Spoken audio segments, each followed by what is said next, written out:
नमस्कार। अनंत कथा अमृत के भाग 78 में आपका स्वागत है। रानी गिरजा देवी बताती हैं, सदगुरु रूप में बाबा जी महाराज अत्यंत आतुर भक्त अथवा जिज्ञासु को मंत्र दान भी देते थे। जाप हेतु मुझे भी दिया था श्री राम नवमी में 1973 को वृंदावन में, परंतु इस मंत्र दान के लिए ना तो किसी विशेष व्यवस्था अथवा विधि विधान की अनिवार्यता होती थी और ना किसी पर्व, लगन अथवा समय, यथा ब्रह्मबेला, प्रातः, साय आदि। ना किसी गुरु दक्षिणा की और ना अपने प्रति गुरुभाव की ही, केवल मंत्र प्राप्तकर्ता का कल्याण ही सर्वोपरि रहता था। ऐसे मंत्र दान की क्रिया में बाबा जी महाराज का मंत्रों के बारे में एक महाकथन यह भी था, जैसे कि उन्होंने माँ से कहा था, समय ना मिले, सावकाश न हो तो भी चलते फिरते भी मंत्र जपते रहना चाहिए। और कभी कभी यह मंत्र किसी व्यक्ति विशेष को अथवा उसके माध्यम से किसी भी अन्य के कल्याणार्थ भी उसके स्वप्न में या अर्धचेतन अवस्था में प्रकट होकर दे देते थे बाबा जी। ऐसे मंत्रदान का एक अनुभव श्रीमती गिरजा देवी रानी साहिबा बद्री ने मुझे कैचीधाम में सुनाया। यहाँ यह कह देना अप्रासंगिक न होगा कि तब 1955 रानी साहिबा स्वयं में श्री आनंदमयी माँ की अनुगामिनी भक्त एवं शिष्या थी। यद्यपि राजा साहब श्री बजरंग बहादुर जी के बाबा जी महाराज का भक्त होने के कारण वह बाबा जी को बहुत मानती थी। जनवरी 1955 की बात है। मेरे पति राजा साहब, जो उस समय लेफ्टिनेंट गवर्नर के पद पर शिमला में थे, 4 जनवरी को भीषण रूप से बीमार पड़ गए। बहुत तेज ज्वर हो गया उन्हें। डॉक्टरी इलाज बेअसर हो रहा था। शिमला में तब 1 सप्ताह से बर्फ़ गिर रही थी। बेहद ठंड थी। उधर पंडित जवाहरलाल नेहरू जी ने, पूर्व प्रधानमंत्री ने भी उन्हें कुछ गंभीर परामर्श हेतु दिल्ली आने को कह दिया। हम दोनों चिंताग्रस्त थे कि कैसे क्या होगा।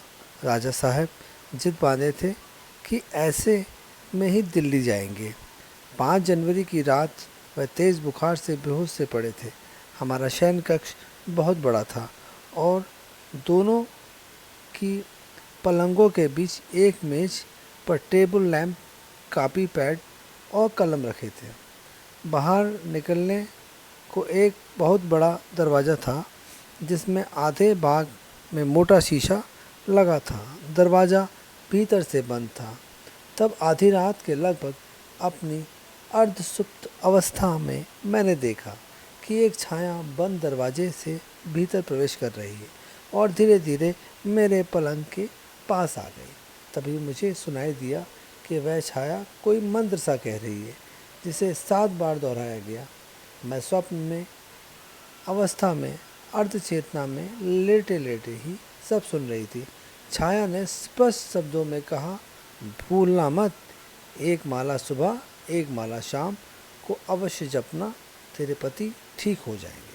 परंतु मुझे अर्धचेतना में लेटे देख शायद उस छाया को विश्वास नहीं हुआ कि मुझे यह सब याद रहेगा। तब उसने मुझे उठाकर बैठा दिया। मैं पुनः लेट गई। छाया ने मुझे पीठ के सहारे फिर से उठा दिया, पर मैं फिर से लेट गई। अब की छाया ने मुझे तीसरी बार उठाकर बैठा दिया। 2 मंत्र कहे और पास के टेबल से मुझे कलम और कॉपी देते हुए कहा, लिख लो। कि कर्तव्यमूढ़ वश मैंने लाचार होकर कलम और पैड लिया और छाया की आज्ञा अनुसार मंत्र लिख लिए और पुनः रजाई ओढ़कर लेट गई। छाया की ओर देखती, छाया धीरे धीरे बंद दरवाजे तक पहुंची, मुड़कर मुस्कुराते हुए मेरी तरफ देखा और दरवाजे के पार जाकर अंतर्ध्यान हो गई। मैंने शीशों के पार से छनती हल्की रोशनी में स्पष्ट रूप से देखा कि मुस्कुराती हुई छाया में स्वयं बाबा जी महाराज थे, जो अक्सर बद्री और तथा शिमला आकर राजा साहब को दर्शन देते रहते थे। मैं पुनः घोर निद्रा में डूब गई। मैंने बिना किसी मानसिक हलचल के सुबह उठकर मैंने पाया कि मेरी कापी में 2 मंत्र लिखे थे।